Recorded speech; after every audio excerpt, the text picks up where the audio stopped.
My guest today has been called the Mick Jagger of political and economic punditry. I wonder if that means he can't get no satisfaction. Paul Krugman is a Nobel laureate and prolific commentator on matters political and economic.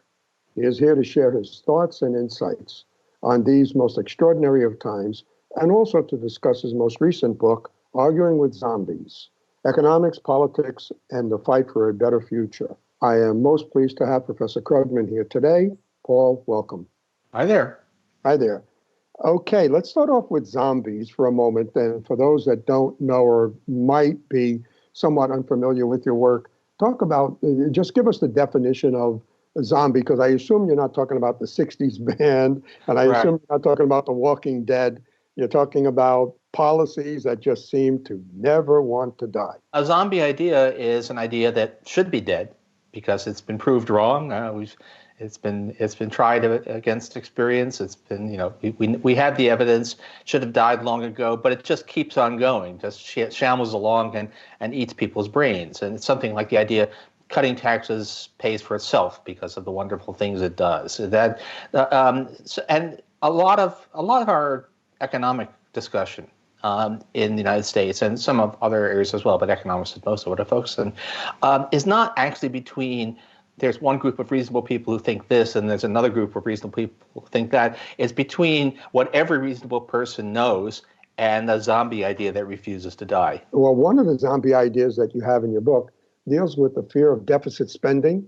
Yeah. And in these times, it would seem to me that we're about to get a boatload of deficit spending. Your thoughts on that? No problem. I mean, it should do it well, and it's not. Should never completely ignore deficits, but there's absolutely no reason to worry for the United States, for the countries of Western Europe, for Japan. None of us, we're all able to borrow money, extremely low interest rates. There's no hint of a problem.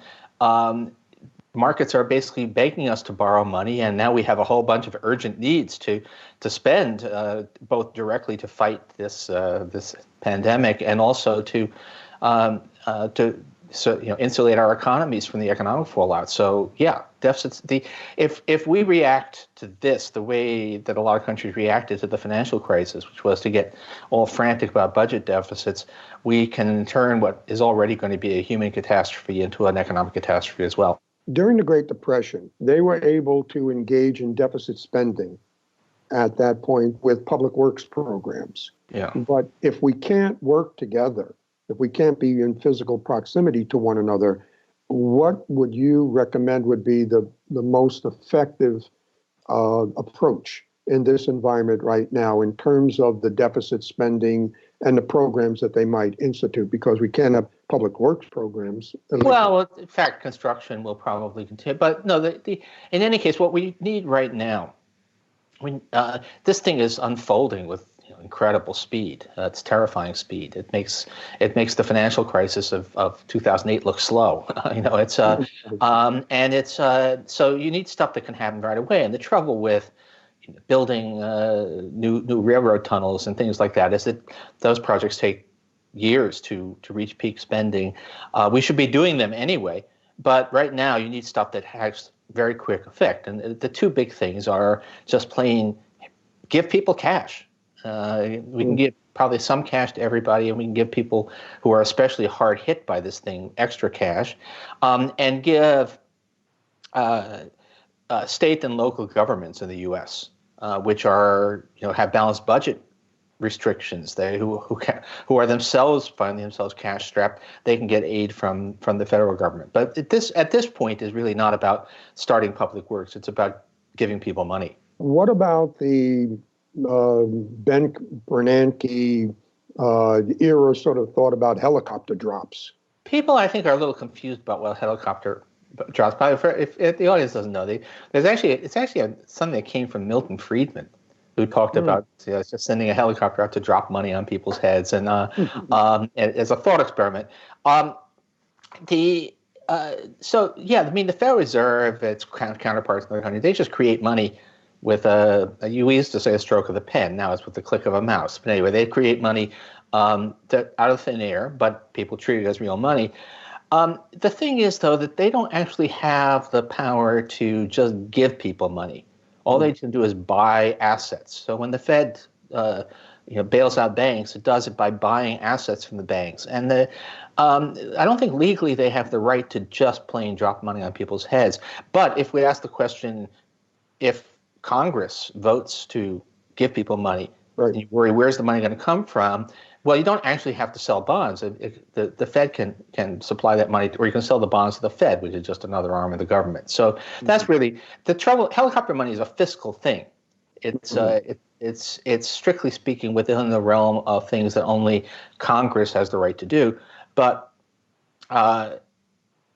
it can be financed by the Fed. So you can't ask Jay Powell to do this on his own. I don't think the law will allow him to. But if Jay Powell and Nancy Pelosi and Donald Trump get together to do it, no problem. We can start it tomorrow.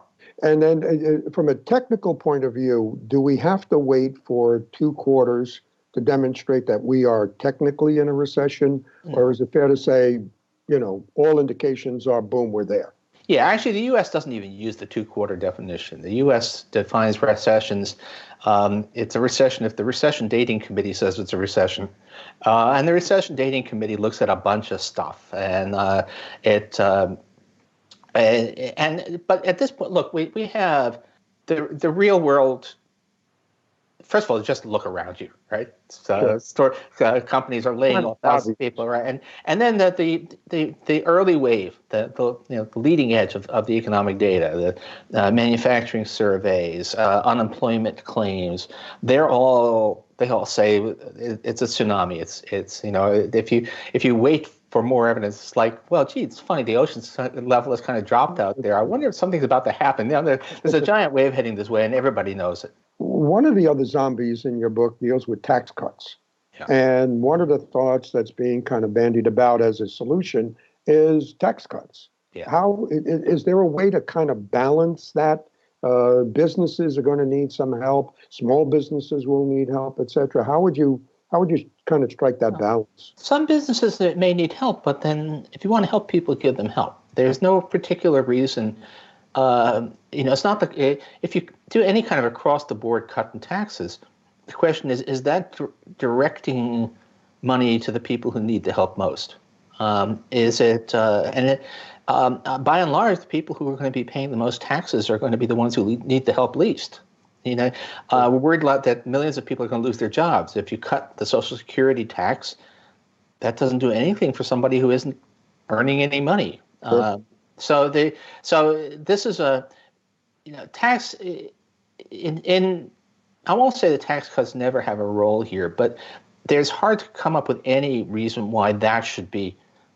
If you're going to be trying to direct money to people, why do it through tax cuts except because it fits an ideology which has said that tax cuts are the magical answer to everything? Understood. One of the other zombies deals with austerity. I think it's fair to say that's a zombie that is going to be at least asleep for a while, would you say? That's an interesting question. I mean, the idea that that the government should tighten its belt in hard times because that's what people do, that is a zombie. It never dies. It always comes back. Some places more than others. I wouldn't count on it. The United States, I think we're. It's not an issue right now. But I think the Republicans never actually believed in austerity. They only believed in hobbling Democratic presidents. But but in Europe, they failed to reach an agreement on any kind of Europe-wide stimulus. In a way, the problem with austerity in America was a problem because Republicans pretended to believe in it. In Europe, it's a problem because the Germans actually do believe in it, and unfortunately, I think they still do, even in a time of pandemic. And even now.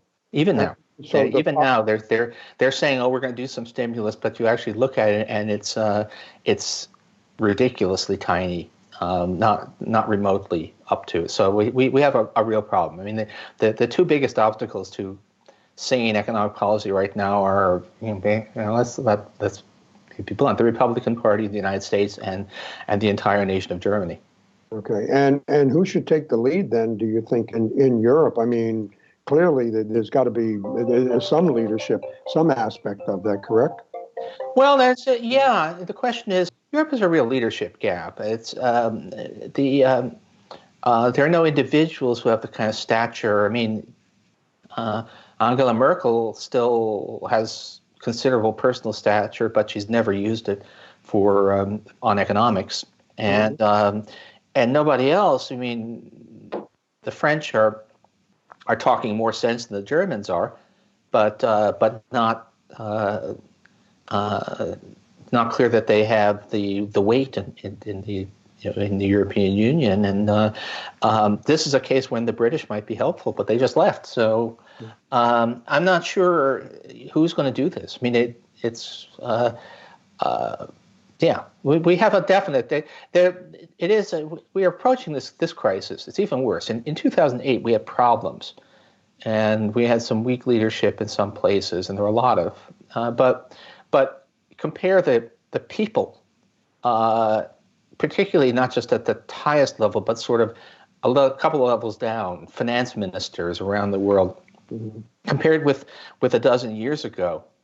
It's like we've become an inferior race of human beings. We just have a really, really poor collection of people in charge now. Mm-hmm. Are you concerned about a feedback loop, because it is a global economy? Okay, and if Europe really doesn't do enough of the things that they really should do, then could we have that kind of feedback loop between Europe and the United States and the world economy because they're not stepping up enough?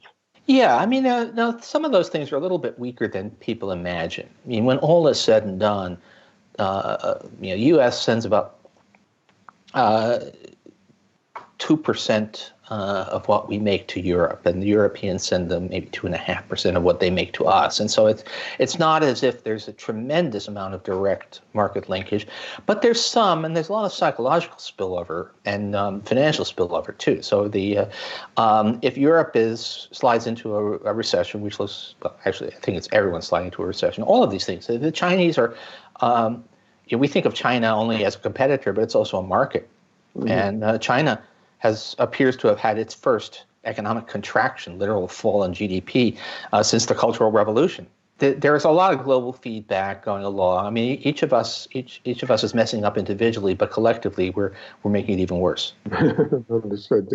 One more zombie to deal with, and that deals with the economy, with the environment. Yeah. Okay. And regulation and bad and government is the problem and so on and so forth.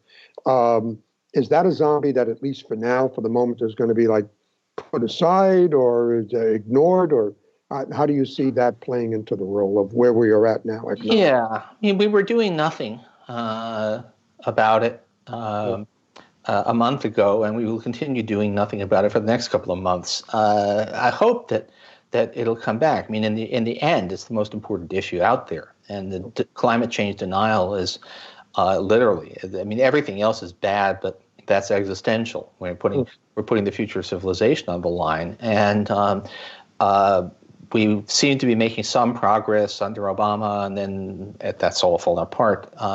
So now we'll see. I think really realistically, if the political power changes hands in the United States, we have a new administration that once again takes the climate threat seriously, then I'm all for a Green New Deal. And that's what I was going to ask you. Sure. Yeah, and nobody knows quite what a Green New Deal means, which is a great advantage. A Green New Deal would be it's a whiteboard.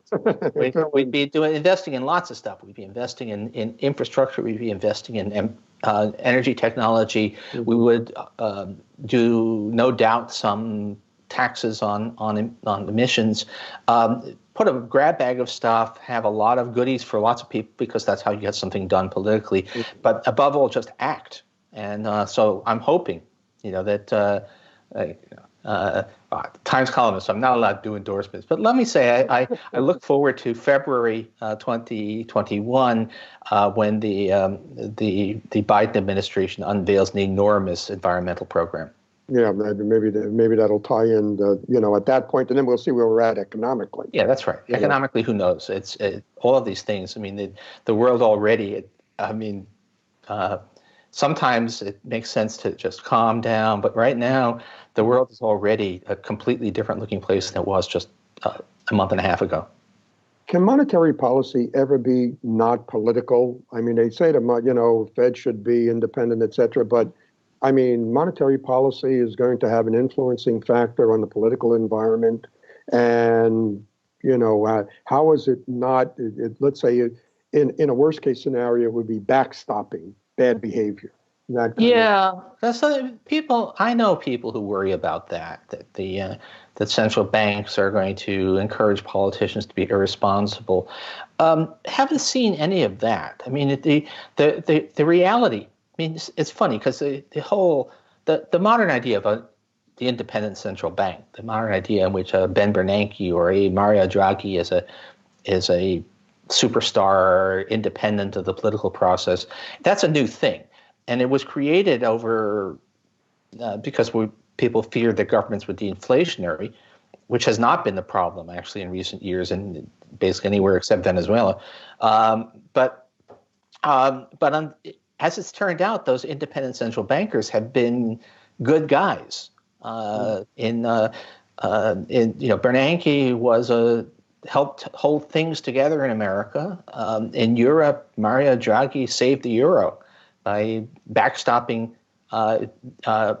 sovereign debt. He said whatever it takes, and that ended a panic attack that almost sank the whole euro.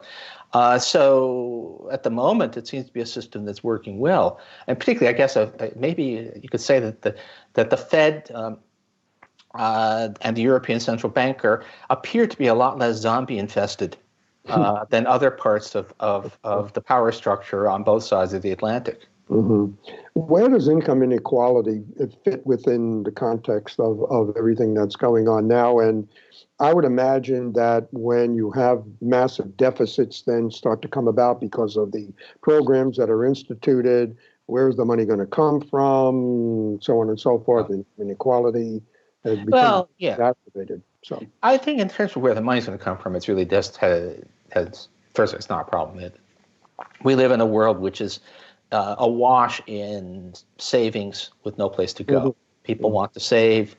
Businesses don't want to invest that much. That's why interest rates are so low and just not a problem. You can borrow the money. And income inequality, there's probably some economic problems that get made worse and other things too. I mean, part of our problem with the pandemic is that there are lots of people without health insurance who can't afford to stay home from work and so on. So all of that. But the real thing, in terms of my zombies theme, is most, not all, but most of the zombies. What keeps them alive, is actually money from billionaires. I mean, climate change denial is almost entirely something that is sustained by fossil fuel billionaires. Tax cut zombie is entirely sustained by right-wing hired guns, propagandists, because rich people like to disseminate the idea that cutting taxes on rich people is good for the economy. And so policies. So let's say we go through this valley, okay? Yeah. Economic valley. What does it look like? I mean, it's difficult to know, but what would you imagine it looks like 3 months, 6 months down the road where we are at? Business as usual, because a lot of investors are going to look at this from the point of view of what does it mean for earnings and, Yeah. What a lot of us, certainly the way I've been putting it for a while is that I didn't know where the next bump in the road was going to come from, but that our shock absorbers were shot, that we had no good way to respond.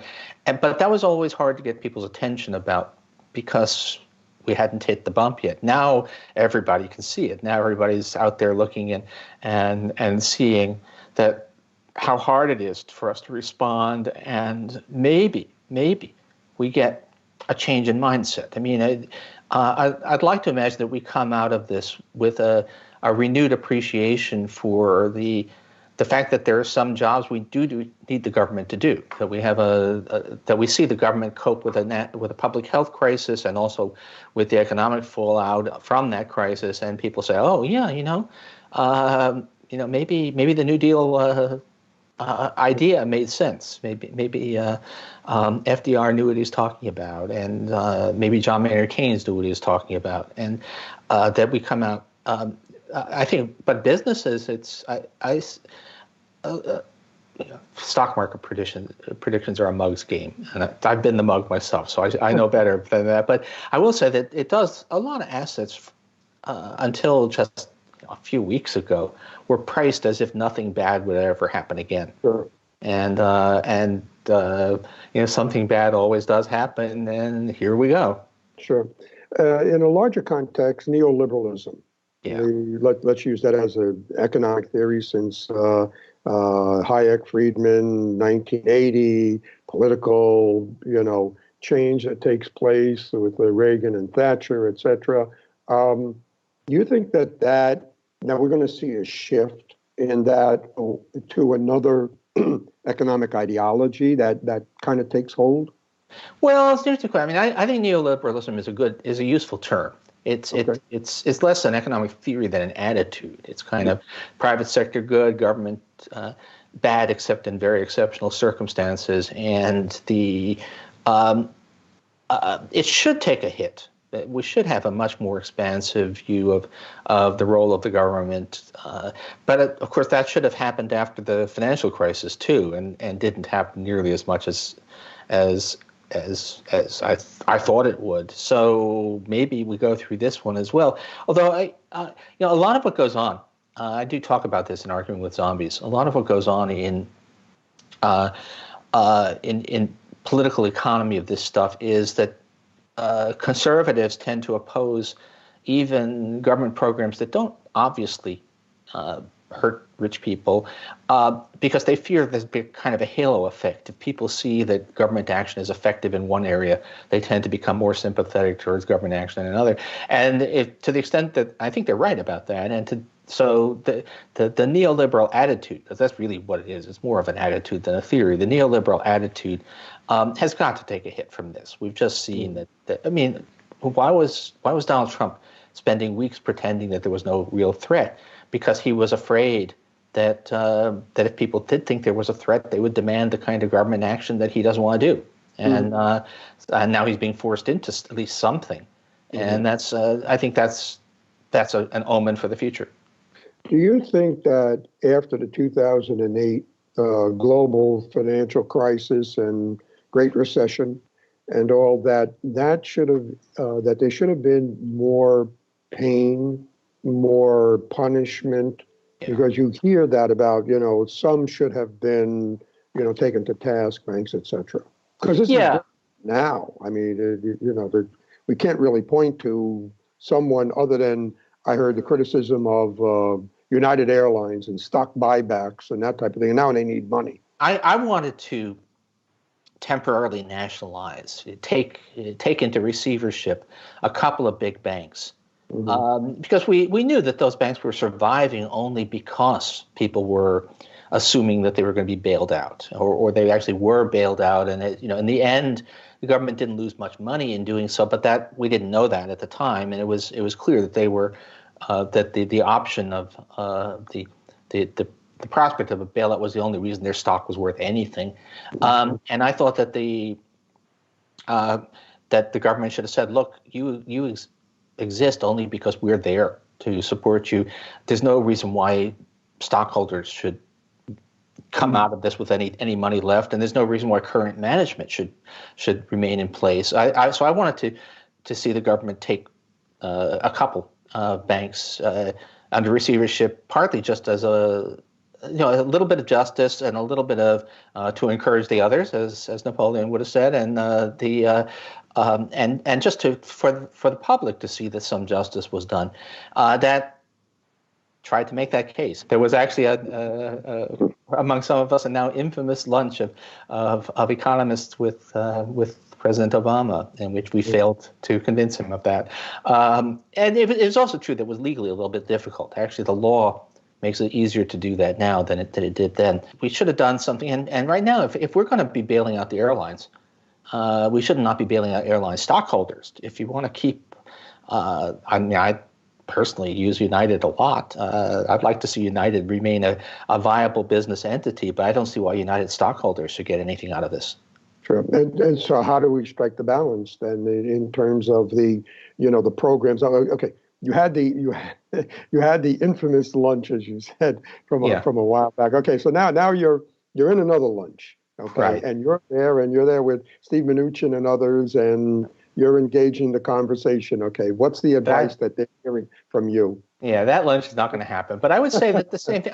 I'm reasonably sure, actually, that we can use the authority created by the Dodd-Frank Financial Reform Bill to, in effect, I'd say nationalize, but it's not really. Nobody wants the government to be running businesses on a sustained basis, but we do, I believe, have the ability to do what effectively was done with the auto companies. I mean, the federal government got for a while a controlling stake in the auto companies. It never tried to take over the business of building autos, but it kept the auto companies in business while making sure that taxpayers were not. You don't want to socialize the losses and privatize the profits. And so that's where we are right now. We are probably going to have to rescue some airlines, some other, but remains to be seen. But if we do, then we should just do so in a way that is not rewarding bad behavior. You don't want to be rewarding an airline company for having used all of its profits to buy back stocks during the good years. Is there anything in history that we can point to look at, to say, okay, you've had this hit, and this hit is relatively short period of time, months, all right? And it's powerful and dramatic, just like the stock market is shown with a plunge. And you'll see, you get the economic, Goldman Sachs has got numbers for first quarter and second quarter that are really to the downside. Okay, all right, so now we come through the valley. It's almost like a Passover period, all right? Yeah. Stay indoors, let the, everything pass over us. And then, do we have anything in history that we can point to economically that will give us some sense of how this works out? There's a problem. There's a lot of actual, interesting, if slightly grim discussion going on among economists on this. And there's two models. So sometimes the closest thing we've had to this sort of sudden onset maybe has been we've had recessions that were generated because we had inflation and the Fed put the economy through shock therapy. Sure. And after those, we had what everybody calls a V-shaped recession. The economy went plunging and then went zooming back up again. And there's one argument that says that this is not because there are underlying imbalances. This is not like the housing bubble or something where people had run up too much debt and there was all that. And so once the virus threat recedes, then the economy will come roaring back. And I guess that's what everybody's hoping for. The one concern that some people have, and I actually don't know which of these stories is true. The other possibility is that we actually were building up structural problems, but they were kind of concealed by all of the optimism, and that corporate debt had been rising, emerging market debt had been rising, student loan debt had been rising, and that it's kind of when the house falls down, you find the skeletons in the closet. That there'll be the water goes out, and you see who's not wearing trunks. Yeah, right. And so there's some possibility of that. I mean, I don't expect this one. I don't think this is going to be like 2008, where it took about 7 years to get back to anything that resembled full employment. That shouldn't be that kind of thing. But whether everything will look fine a year from now is much more doubtful. More U-shape rather than V-shape. In other words, because when you have the peaking, okay, if you look at the projections of the infections and everything else, you've got a peaking, but it continues. I've seen that Goldman forecast is one which is So the virus. is supposed to follow this kind of hump shaped, and actually everything depends on how high the hump is, whether it overloads our hospitals or not. But the economy, most of those forecasts, which are about terrifying economic descent in the next few months, call for rapid recovery late this year. They don't know that. That's one possible scenario, honestly, I don't know. I mean, if I had to make a picture of it, what I would do is draw a V and then a much shallower, longer U on top of it, and then step back a ways and take off my glasses and get a blurry picture in which either one of them could be true. Because we really don't know. It'd be the cliche about uncharted territory, but we really have never seen anything like this before. Right, exactly. Who is a person that you admire and why?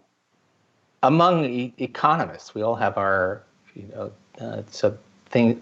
It's where I know a little bit professionally, but Bob Solow, Robert Solow of MIT, who was my colleague during the years I was there, and has always been my model for being, first of all, just a great economist, but more than that, just a incredibly balanced human being. It's just that the humanity, sense of good humor shines through even his technical papers. So there's somebody I really, really admire. And he's in his 90s now and still going strong. And I hope that I can be like that.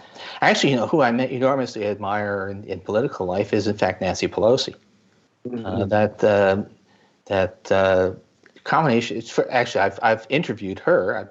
I've done your role with her, and you'd never know it, but she's actually not just sharp as a tack, but she's a riot. She's hilarious, and but her ability to stay focused, and we wouldn't have had Obamacare without her.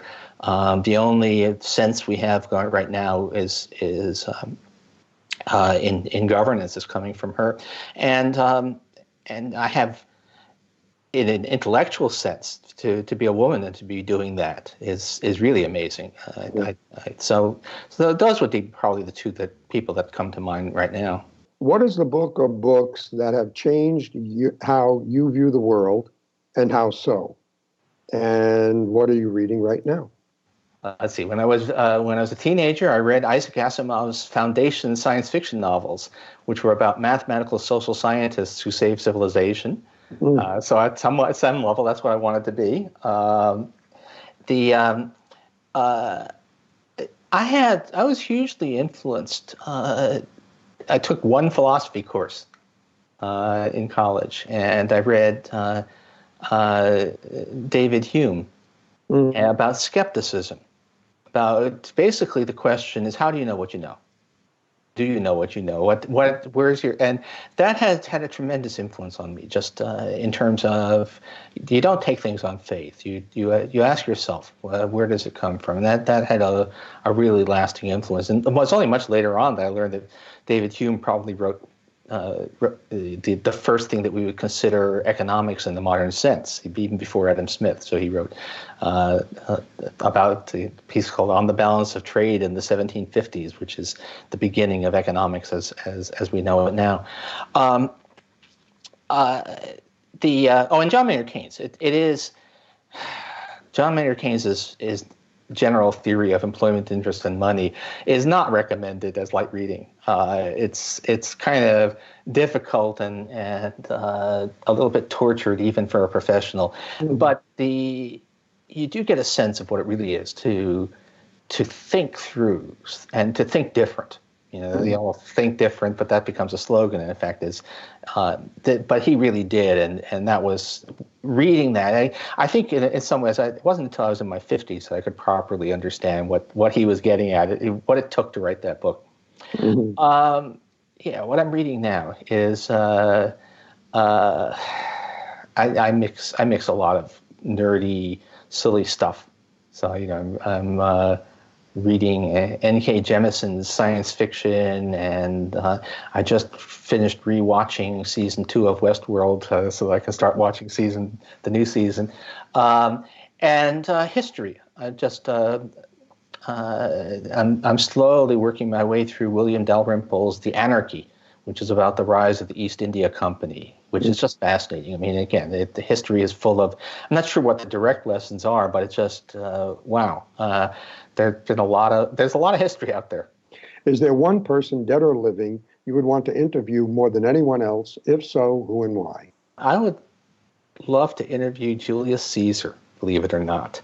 Not because I admire his conquests and all of that, but because what really comes through in everything you read about him and everything, even in his own writing, is that this was somebody who was just way more, he seems to have been ahead of or outside of his time. He clearly had a level of self-awareness and ability to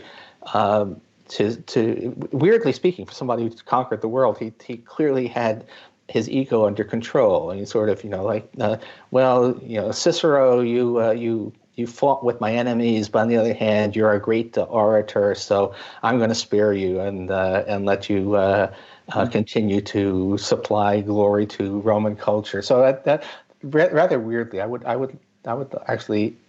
I'd like to meet Julius Caesar, though preferably unarmed. Right. Yes, I think that's a great person, really, really unique. This next question sort of reminds me of when Jerry Seinfeld talks about the moment before he was on the Tonight Show and then after. There was like a before and after. So here's this next question to you.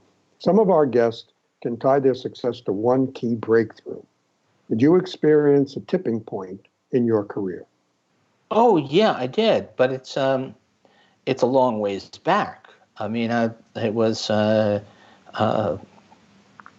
26 years old. I wrote the breakthrough paper in the work that eventually got me the Nobel Prize, and there was literally the way economics works is that stuff gets presented at seminars. So you have 90 minutes. You have a paper, you do a presentation, you're barraged with questions, and I did a 90-minute presentation in Cambridge, Massachusetts, at the Summer Institute at the National Bureau of Economic Research, and my life changed. Everyone said, "Oh, that's a guy with interesting ideas." Mm-hmm. And all of a sudden, I made that transition from being just another hopeful to being somebody who was taken seriously inside the profession. Mm-hmm. That's definitely a before and an after. Last question, and I think this is such fun because of the one word in this following sentence. What view do you hold that is most controversial in your professional life? Oh, my professional life. Oh, well, I mean, it depends. I've had two professional lives, so let's talk about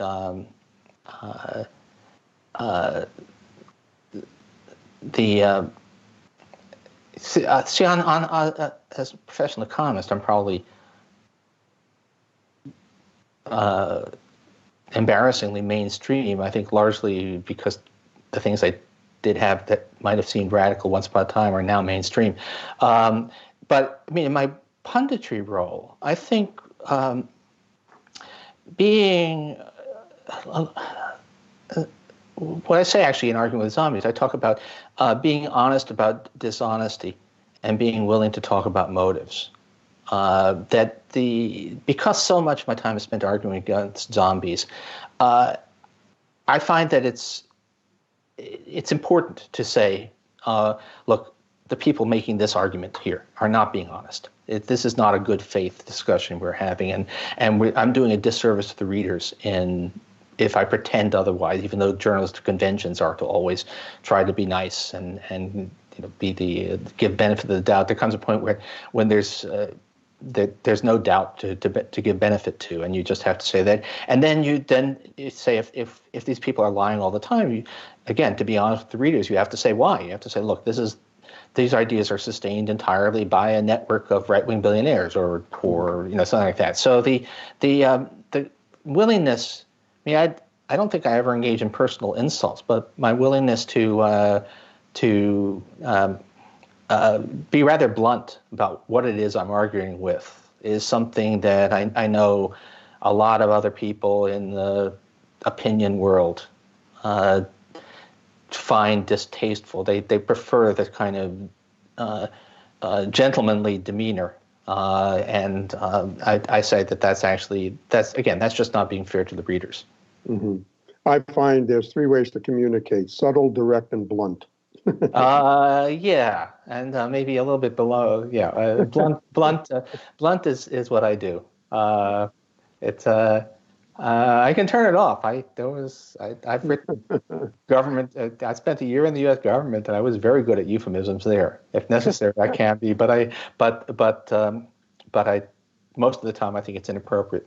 Yeah, okay, excellent. We'll see how it all works out. Well, everybody, wishes everyone remain safe. Yeah. Okay.